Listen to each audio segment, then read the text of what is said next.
আমরা সবাই জানি আজকে দুপুর 12টার দিকে এখানে একটি কেমিক্যালের গুদামে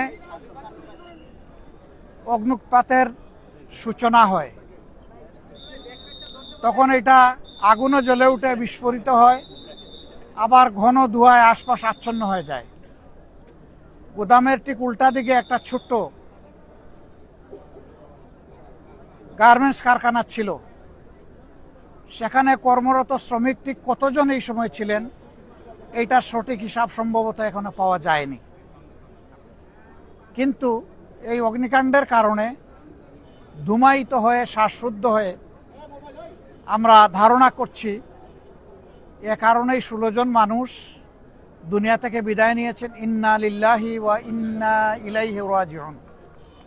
মহান আল্লাহ তাআলার দরবারে দোয়া করি, আল্লাহ তাআলা তাদের সকলকে ক্ষমা করুন, তাদের উপর রহম করুন এবং পরিণতিতে আল্লাহ তাআলা তাদেরকে জান্নাত নসিব করুন। যারা ঈমান নিয়ে বিদায় নিয়েছে, আল্লাহ তাআলা যেহেতু দুর্ঘটনা কবলিত হয়ে তারা বিদায় নিয়েছে, আল্লাহ তাআলা তাদেরকে শহীদের মর্যাদাও দান করুন। এ মানুষগুলা গরিব মানুষ, পেটের দাগিতে ছোট্ট এই কারখানায় কাজ করত শ্রমিক হিসাবে। নিশ্চয়ই তাদের পরিবার অসচ্ছল। একদিকে পরিবারের অসচ্ছলতা, আরেকদিকে এই সময়টাই তাদের বুক থেকে তাদের প্রিয়জন চলে যাওয়া।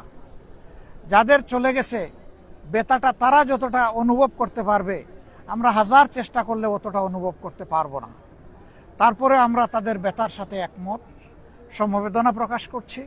আল্লাহ তাআলার দরবারে দোয়া করি, আল্লাহ তাদেরকে উত্তম ধৈর্য ধারণ করার তৌফিক দান করুন এবং যে ক্ষতিটা তাদের সংসারে পরিবারে হয়ে গেল, আল্লাহ রাব্বুল আলামিন নিজে অভিভাবক হয়ে তাদের এই ক্ষতিটা পুষিয়ে দিন। আমরা যারা আছি আমাদেরও কিছু মানবিক দায়িত্ব বর্তায়। সরকারের কাছে আমাদের অনুরোধ থাকবে, এই ঘটনার আদ্যপান্ত যথাযথ তদন্ত করে যদি এর পিছনে কারো গাফিলতি অথবা কারো কোনো দুর্বলতা থেকে থাকে, বিষয়টা চিহ্নিত করে উপযুক্ত ব্যবস্থা যেন আইনিভাবেই নেওয়া হয়। আবার সরকারের কাছে এও দাবি জানাবো, এরা যেহেতু অত্যন্ত স্বল্প আয়ের মানুষ, গরিব মানুষ, পেটের তাগিদেই এখানে এসেছিলেন নুন আনতে, যাদের পান্তা ফুরায়, তাদের পরিবারের দিকে মানবিক দৃষ্টিকোণ থেকে যেন তাকানো হয় এবং তাদেরকে যথাসম্ভব সরকারি তহবিল থেকে আর্থিক পর্যাপ্ত অনুদান প্রদান করা হয়। আমরা একটা সংগঠন হিসাবে মানবিকতা আমাদের অন্যতম অগ্রাধিকার। আমরা এই ধরনের ক্ষেত্রে চেষ্টা করি যত দ্রুত সম্ভব ক্ষতিগ্রস্ত পরিবারের পাশে দাঁড়ানো। ইনশাল্লাহ এই ক্ষেত্রে আল্লাহর মেহেরবানি তার ব্যতিক্রম হবে না। আমরা খুব দ্রুতই তাদের পাশে দাঁড়াবো।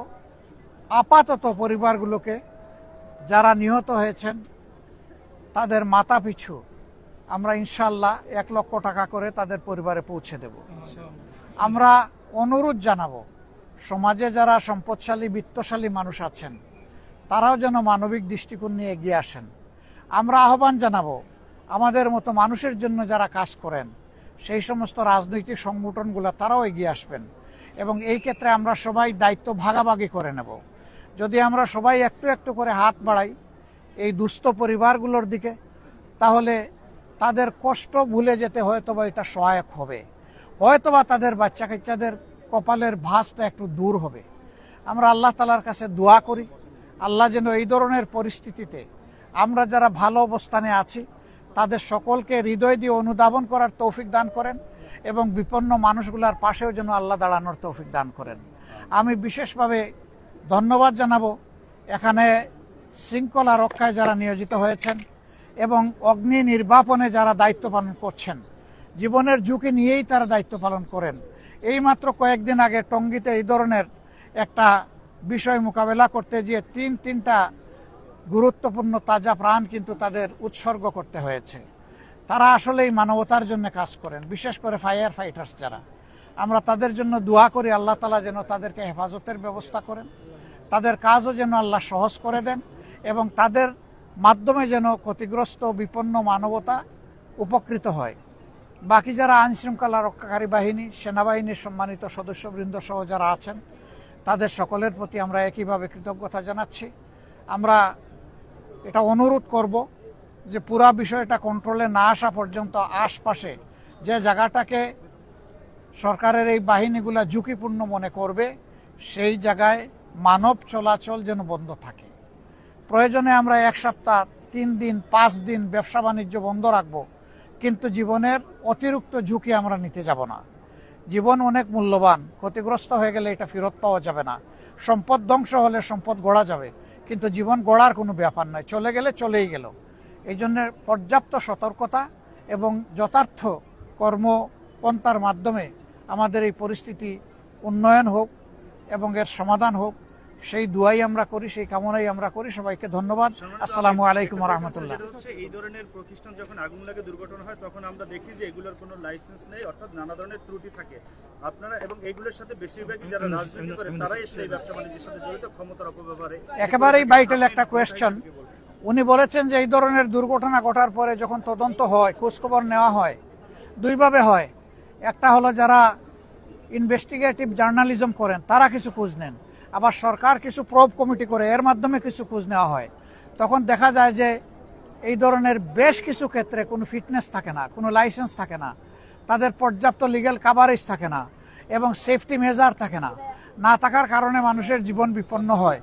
এই সমস্ত ক্ষেত্রে জাতি হিসাবে আমাদের করণীয় কি? আমরা দ্ব্যর্থহীন কণ্ঠে বলি, ভাই, সমাজের সর্বঙ্গে ব্যথা, আপনি মলম লাগাবেন কোথা? সব জায়গায় তো সমস্যা। এইগুলা নিয়ন্ত্রণ করার জন্য, দেখার জন্য এই দেশে যথারীতি প্রতিষ্ঠান রয়েছে, সরকারি প্রতিষ্ঠান, তারা সেখান থেকে বেতন ভাতা পেয়ে থাকেন, তাদের অন্যান্য ফ্যাসিলিটি দেওয়া হয়ে থাকে, কিন্তু অদৃশ্য কারণে এই বিষয়গুলা বছরের পর বছর থেকেই যাচ্ছে আর নিরীহ মানুষ এইভাবে জীবন দিয়েই যাচ্ছে। এই জন্যই আমাদের অন্য চালিয়ে যাব ইনশাআল্লাহ। কারো মুখের দিকে আমরা তাকাবো না। আল্লাহ যদি আমাদেরকে সেই সুযোগটা আমাদের হাতে এনে দেন, তাহলে একটা নিরপরাধ সমাজ গঠনের জন্য, দুর্নীতিমুক্ত সমাজ গঠনের জন্য আমাদের সর্বাধিক অগ্রাধিকার থাকবে। সেই ক্ষেত্রে সম্মানিত সংবাদকর্মী যারা, যাদেরকে জাতির বিবেক বলা হয়, সংবাদ মাধ্যম যাকে বলা হয় জাতির আয়না বা দর্পণ, আমরা আপনাদেরকে একান্তভাবে পাশে চাই এই লড়াইয়ে। কারণ দেশটা আমাদের সবার, সুন্দর হলে, ভালো হলে উপহার সবাই পাবো, আর যদি অসুন্দর হয় এবং কোনো ক্ষতি হয় তাহলে তার দুঃখ বেদনা আমাদের সকলের উপরেই বর্তাবে। এর পাশাপাশি আমরা দেশবাসীকেও এই লড়াইয়ের সাথে এবং পাশে চাই। আল্লাহ আমাদের সহায় হন। আসসালামু আলাইকুম ওয়া রাহমাতুল্লাহ।